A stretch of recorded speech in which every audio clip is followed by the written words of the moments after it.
নমস্কার, easy and টেস্টিতে সবাইকে স্বাগত। আজকে আমি সকলের পছন্দের কুলের আচারের রেসিপি শেয়ার করছি। এটি বানানোর জন্য আমি এখানে 1.5 কেজি পাকা কুল নিয়েছি আর বোঁটা ফেলে ধুয়ে 2 দিন রোদে শুকিয়ে নিয়েছি। আপনারা যদি সাথে সাথেই কুলটা বাজার থেকে নিয়ে এসে আচার বানান তাহলে অবশ্যই আগে ভালো করে ধুয়ে নেবেন। এখানে একটা মশলা বানিয়ে নেব। নিয়েছি ধনে, তেজপাতা, মৌরি, জিরে, কালো জিরে আর একটা শুকনো লঙ্কা। লঙ্কাটা অবশ্যই আপনারা আপনাদের স্বাদ মতো নেবেন। এবার ফ্রাই প্যানে সব মশলাগুলো একটু ভেজে নেব। মশলাগুলো ভাজার সময় আঁচটা অবশ্যই লো করে রাখবেন, না হলে মশলাগুলো পুড়ে যাবে।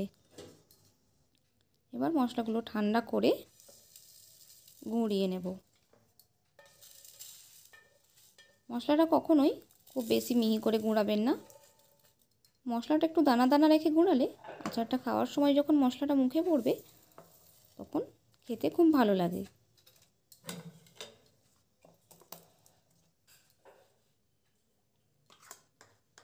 আপনারা নিশ্চয়ই দেখতে পাচ্ছেন আমি খুব বেশি মিহি করে গুঁড়াইনি। এবার কড়াইতে সর্ষের তেল দিয়ে গরম করে নিচ্ছি।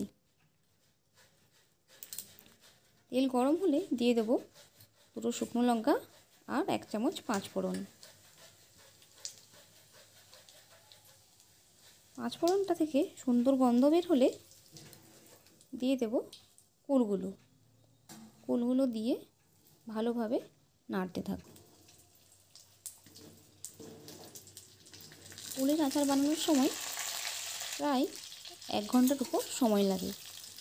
তাই যখনই কুলের আচার বানাবেন চেষ্টা করবেন হাতে যেন 1 ঘন্টা 1.5 ঘন্টা সময় থাকে। কুলটা দিয়েই ভালোভাবে নাড়ব। তারপর যখন একটু কালার চেঞ্জ হয়ে যাবে দিয়ে দেবো 1 চামচ বিট নুন।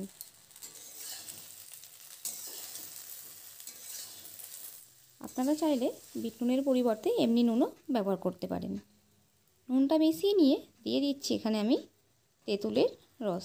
এখানে আমি তেঁতুলটা 5 মিনিট ভিজিয়ে রেখেছিলাম, তারপর ভালোভাবে গুলে নিয়ে দিয়ে দিচ্ছি। তেঁতুলের রসটা দেওয়ার পর আরও ভালোভাবে বেশ কিছুক্ষণ নেড়ে নেব।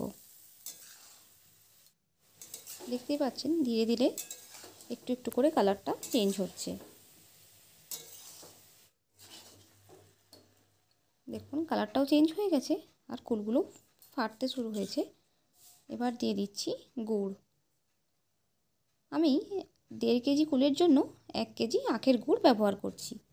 আপনারা অবশ্যই মিষ্টিটা আপনাদের স্বাদ মতো ব্যবহার করবেন। তবে কুলের আচারে একটু টক ঝাল মিষ্টি হলেই বেশি ভালো হয়। গুড়টা দিয়ে আঁচ কমিয়ে প্রায় 20-25 মিনিট নাড়তে হবে। গুড়টা দিয়ে অবশ্যই আঁচটা মাঝারি করে দেবেন, না হলে কিন্তু গুড়টা কড়াইতে লেগে যাবে। দেখুন ধীরে ধীরে কালারটা চেঞ্জ হয়ে আসছে আর গুড়টাও কতটা কমে যাচ্ছে আর কুলের গায়ে মাখা হয়ে গেছে।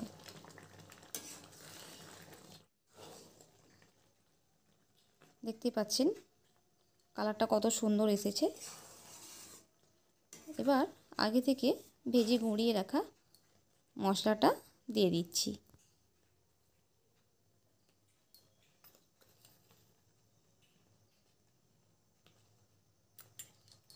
মশলাটা দিয়ে ভালোভাবে মিশিয়ে নিলেই রেডি হয়ে যাবে কুলের আচার।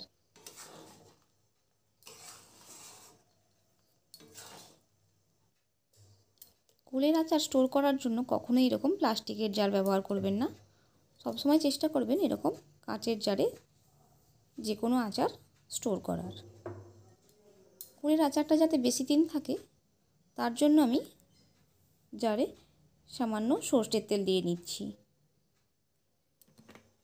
এই আচারটা আমি প্রায় 5 থেকে 6 মাস স্টোর করব।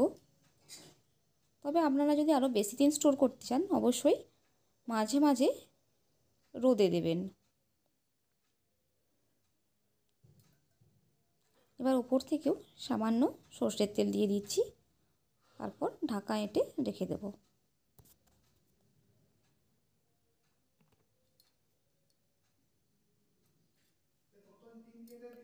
এবার আমি আপনাদের একটু কুলের আচার সার্ভ করে দেখাচ্ছি, আর তার জন্য একটা মশলাও রেডি করেছি।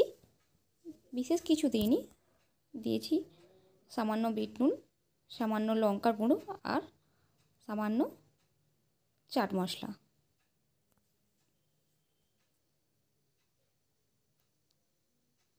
কুলের আচারটা দেখে আমার ছোটোবেলার স্কুলের বাইরে থেকে কেনা কুলের আচারের কথা মনে পড়ে যাচ্ছে। আপনারাও অবশ্যই বাড়িতে বানিয়ে দেখবেন এবং কেমন হয়েছে আমাকে কমেন্ট করে অবশ্যই জানাবেন। আমার রেসিপি যদি আপনাদের ভালো লেগে থাকে, যারা ইউটিউব থেকে দেখছেন তারা আমার চ্যানেলটি প্লিজ সাবস্ক্রাইব করে দেবেন, এবং যারা ফেসবুক থেকে দেখছেন তারা অবশ্যই আমার চ্যানেলটি ফলো করে দেবেন।